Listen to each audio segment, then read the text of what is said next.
หมากไง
กราบสบายดีเบิดสู่คู่สู่คนที่เข้ามาเบิ่งมาชมสองของเฮา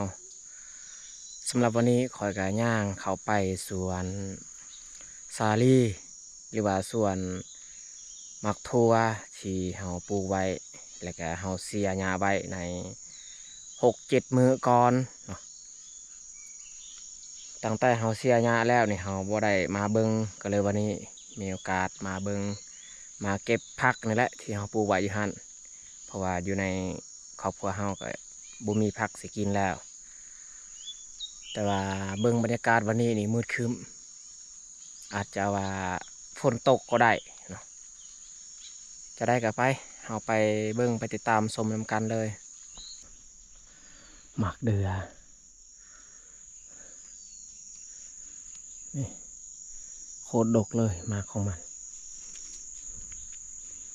โอ้พระเจ้าเฮ็ดกับดักไว้อยู่เถอะส่วนบอนเครือใหม่ฮันอยู่นี่น่าจะแมนมีอันนั้นก็ฮอกกระแตมันมาเนาะพระเจ้าก็เลยใส่ไว้อยู่ฮันอันนี้ตัวต่ำๆนี่ไม้อันนี้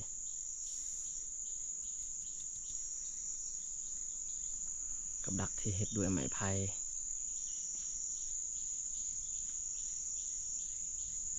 ถ้าว่ากระฮอกกระแตมันแล่นไปตามงาไม้อันนี้มันจะถึกเลย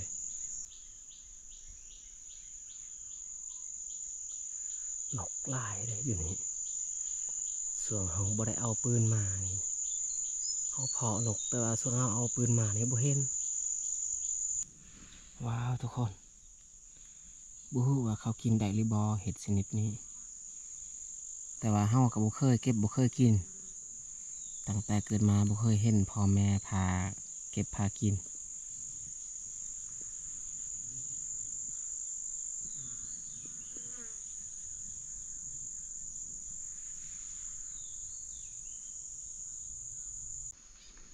อันนี้ก็สวนมะเพ็ดสวนยาสูบที่เขาเจ้าปลูกเห็นบ่ท้องฟ้านี่ค่อนข้างมืดครึ้ม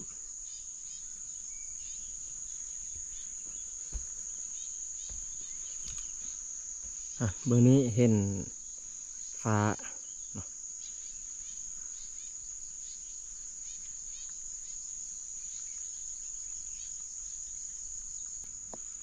นี่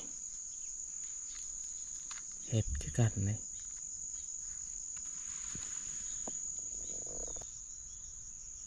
อันนี้ก็เห็ดคือกันเนาะเห็ดนี่โคตรลายเนาะหลายชนิดหลายประเภทแตกต่างกันไป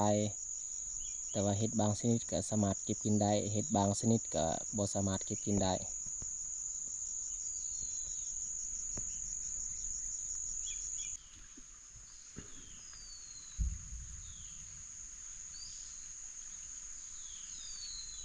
หมากลายดี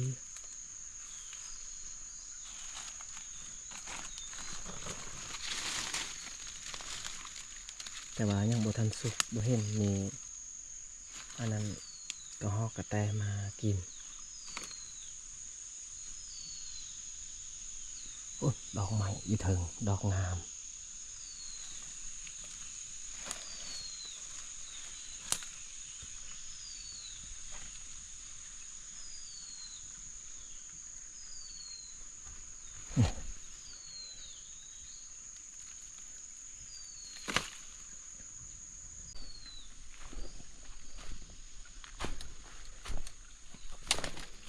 ปลานี้เปียกซึมขนาด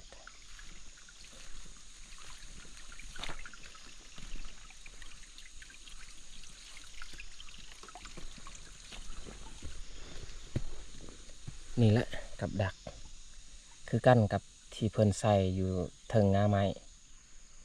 ถ้าว่านู่มันแลนมันซูนไม้อันนี้มันจะลันเลย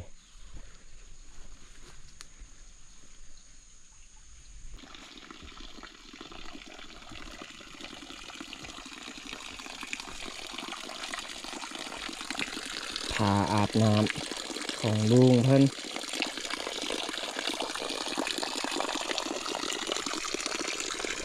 สบู่นะเป็นป่าอยู่เนี่ยครับเปิด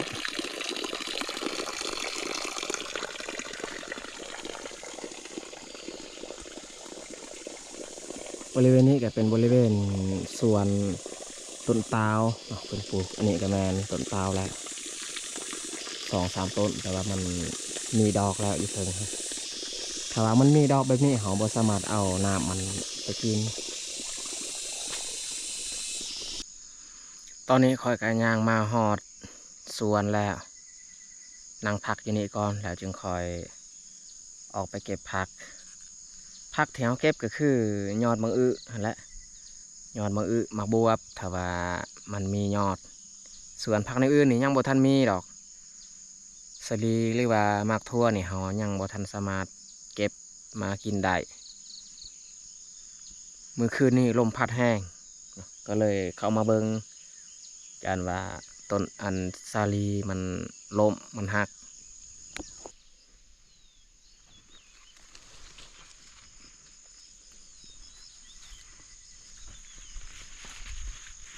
กระเป๋าปะอยู่นี่แหละ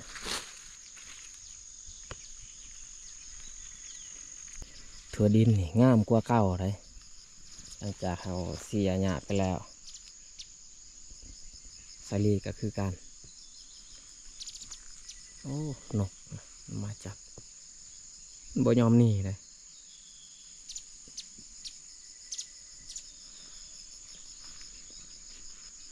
นี่เริ่มแล้วทุกคนเลยเริ่มมีมาแต่ว่าเสียดายมันหักนี่ลมแห้งเมื่อคืนนี้นี่มันหักแบบนี้นี่บ่ได้กินแล้วมาก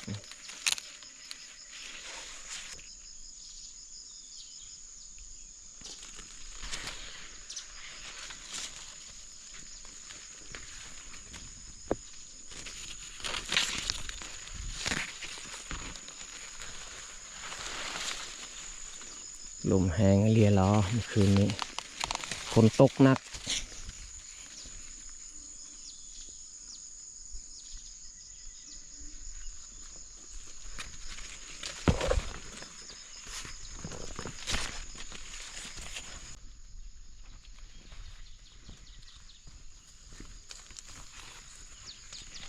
โอ้อยู่นี้ก็ล่มอีกต้นสลี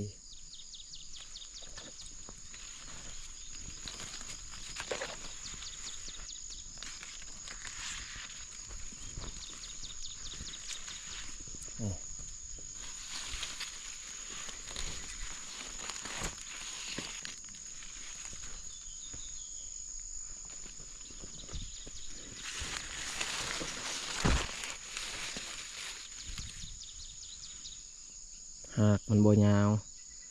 ลมแห้งอยู่เทิงกับแมนคนคือกันจะคลองไห้เพิ่นอยู่นี่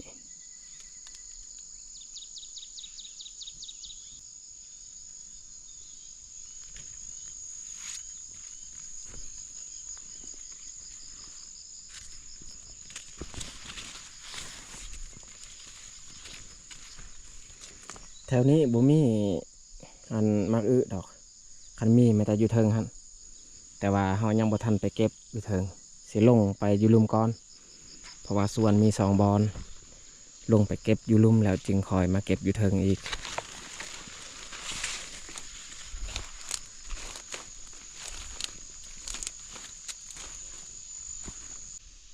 ปาโถสาลีล่มนี่มันหักโอ้นี่ตั้งขึ้นบ่ได้แล้วตัวนี้นี่อยู่นี่เครือมันค่อนข้างยาวงามเครือมันมีมากอยู่บ่มากแตงนี่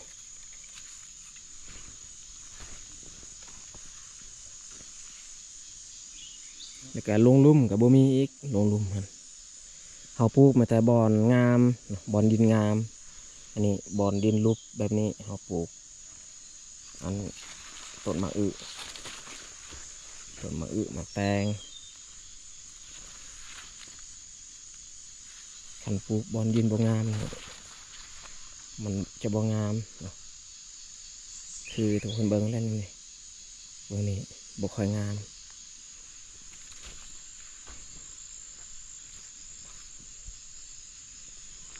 มันมีดอกแต่ว่าบ่มีมาก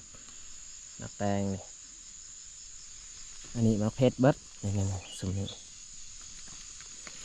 คันเขาได้เก็บได้เกี่ยวแล้วหมากสลีเหลือแต่หมากเพชรเท่านั้นอยู่นี้บ่ค่อยงามปานใดสลีกับบ่งาม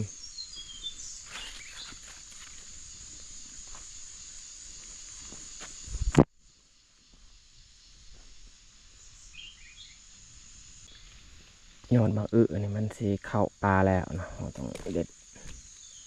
ดเอาแต่ยอดมันอันนี้เครือหมากโมบ่งามคือกันเครือหมากโมเครือมันยังบ่งามมันสิมีมากจังได้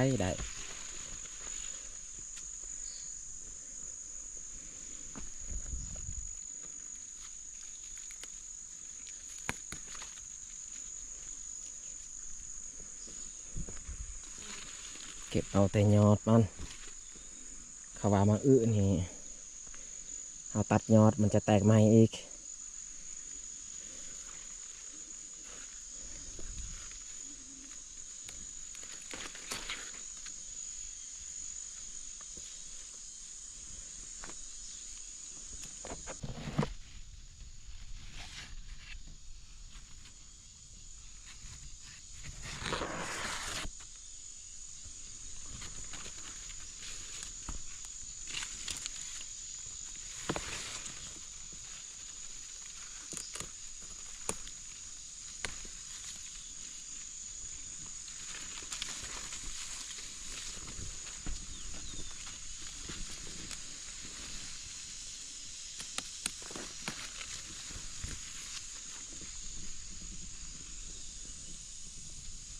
บ่เห็นพ่อหน่วยเลยหมากแตง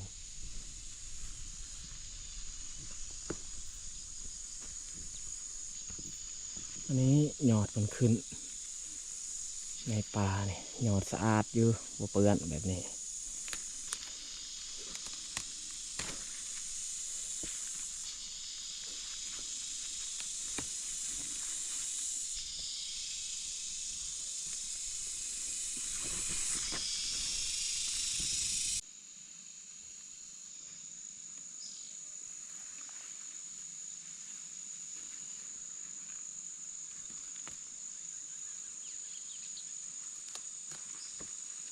เปื้อนยอดที่มันเลื่อตามหน้าดินเปื้อนแห้งแต่ว่ายอดที่มันได้ขึ้นแถวสูงๆบ่เปื้อนเขาก็ต้องได้ไปล้างอีกยอดมะที่เขาได้อยู่นี้เขาเสียย่างขึ้นจากสวนนี้ไปอีกไปหาสวนอยู่เทิงเสียดายต้นสลีมันล้ม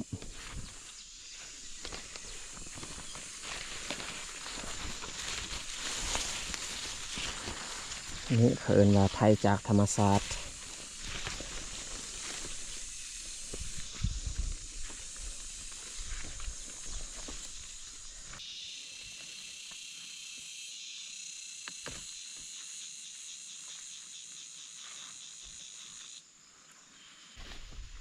อันนี้เครือหมากบวบแต่ว่ามันบ่งามมันออกสีเหลืองๆแต่ก้อนหันมันขึ้นจับอยู่นี้หญ้านี้แต่ว่าเราตัดหญ้านี้ก็ขยายไวสูงไว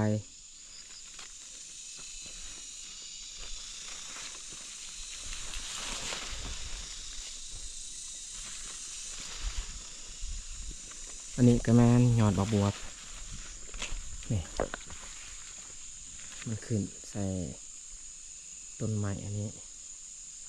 ต้นไม้ที่มันตายรอนเสือมันแต่ว่าเขาบ่เก็บเพราะว่ามันยังบ่ยาวปานใด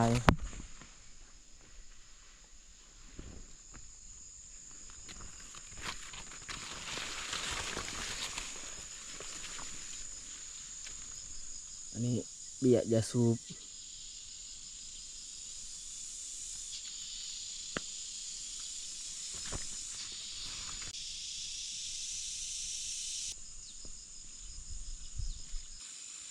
ยอดมือนี่เขาสีห่อใส่ใบตองนี้เพราะว่ามันค่อนข้างเปื้อนแน่ห่อแบบนี้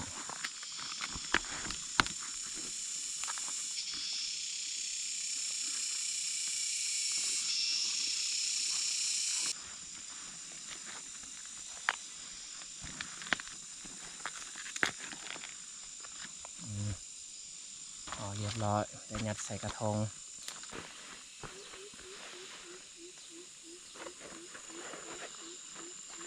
เอาเก็บสำนี้กับซ้ำพอดีกินแล้วกินซองคาบเก็บร้ายกับยันมันเหี่ยวอีกซ้ำเขากินตอนแรงหรือว่ามืออื่นพอไม่ได้เขาที่ย่างกลับไปพักอยู่เที่ยงของลุงฮะ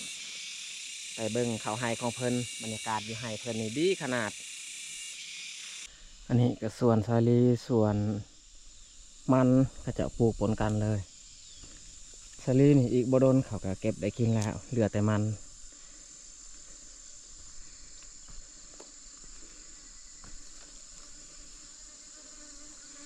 อันนี้หายข้าวของลุง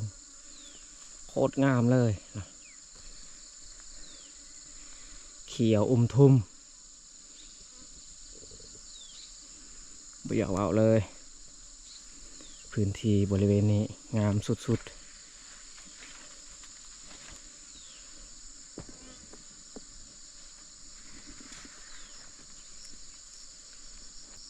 โอ้สลีเพิ่นมีมากแล้วปลูกพร้อมกันแต่ว่าของเพิ่นมีมากแล้วนี่มากไงยินเสียงอันนั้นเพิ่งมันมาตอมดอก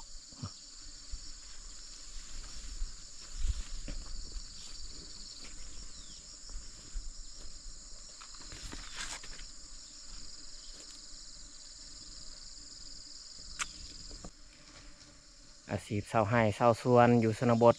ก็เป็นจังซี่แหละทุกคนเลย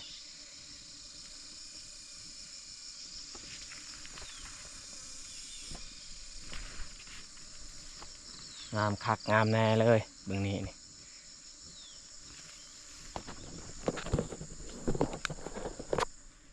ี่สลีของลุงก็คือการ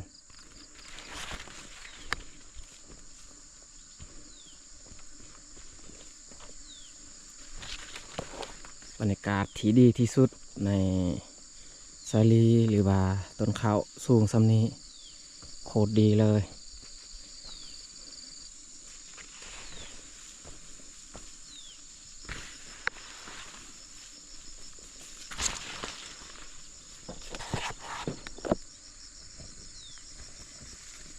เขียวทุ่ม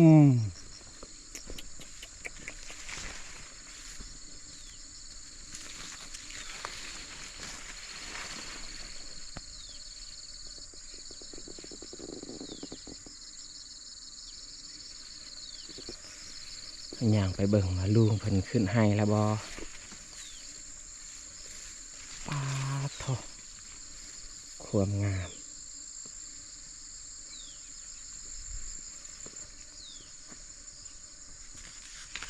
บ่อยากเว้าเลย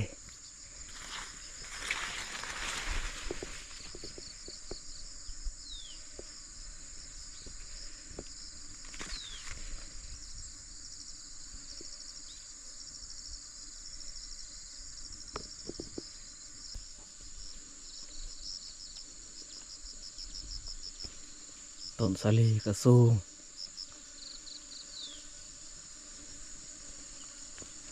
ผีลึกกิเลความมันงาม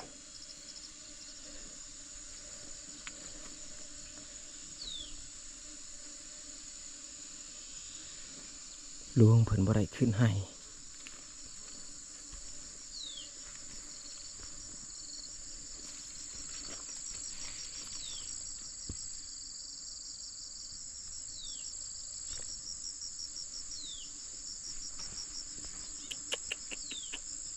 เครือหมากแตงงามคักงามแน่คอยมาครั้งก่อนกับบ่เตื้อยนี่บ่ถึงซำนี้ดอกมันงามมันสูง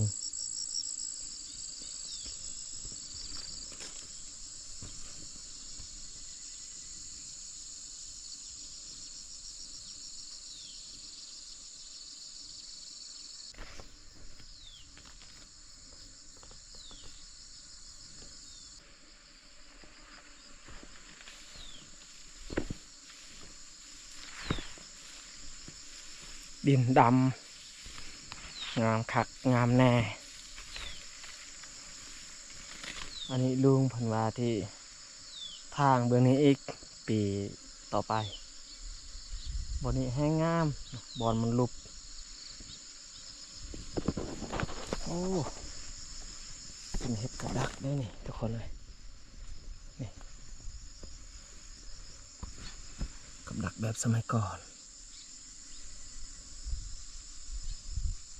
นี่แต่ว่ามันทึกซูนไม่อันนี้ลันแน่นอนมาเบิ่งข้างในนี่เพิ่นไว้เหงื่อมันมาซูนเหงื่อหรือว่ามากินเหงื่อนี่ลันเลยเหงื่อมันต้น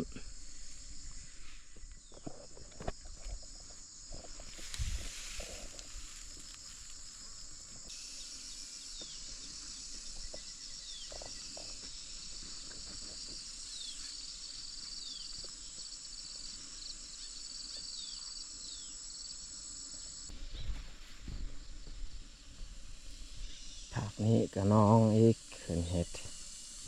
เพิ่นขุดใหม่ๆน้อง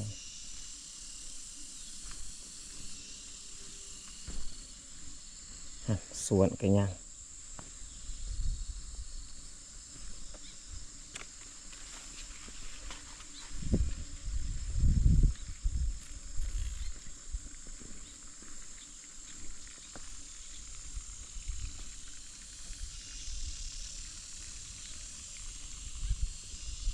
มีหวก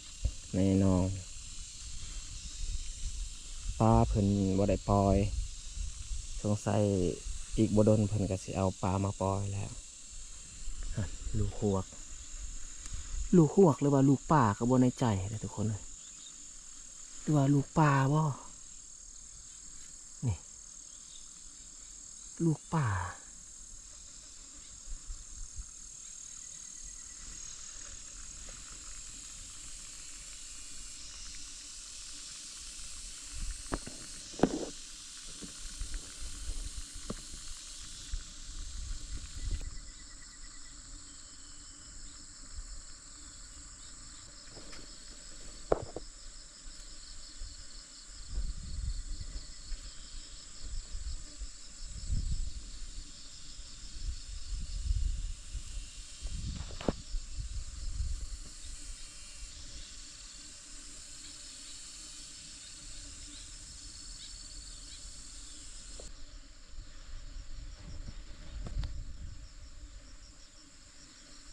เจ้าของเพิ่นอยู่เทิง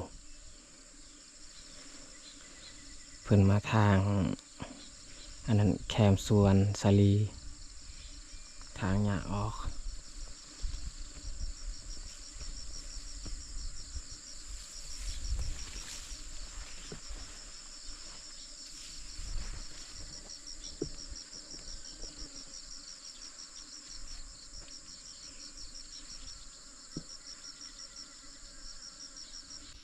โอ้คนหนูลุงเพิ่นได้หนูเลยโลกไหวคนอยู่นี่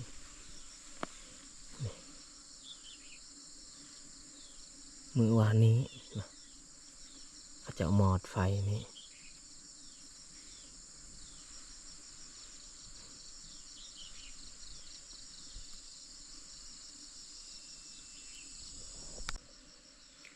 เอานั่งพักผ่อนอยู่กับล่างเทียงของลุงส่วนอยู่เทิงเพิ่นก็ล็อกไว้ประตูนะเฮาก็สิบ่ขึ้นดอกนั่งพักอยู่นี่แล้วจึงคอยย่างกลับเพราะว่าเบียกวันนี้ก็ไม่แต่เฮามาเบิ่งสวนนั่นแหละแล้วก็เก็บยอดมะอึโอเคสำหรับที่นี่ก็สิจบลงอยู่นี่แหละจะได้ก็ต้องขอบอกขอบใจ FC หมดทุกคนที่สละเวลาเขามาเบิ่งคลิปของเฮาตั้งแต่ต้นจนจบถ้าว่ามักคลิปนี้ก็อย่าลืมกดไลค์ถ้าถูกใจอย่าลืมกดแชร์เพื่อมีกำลังใจขอได้เฮ็ดคลิปต่อๆไปแล้วก็มีอันใดที่แบบ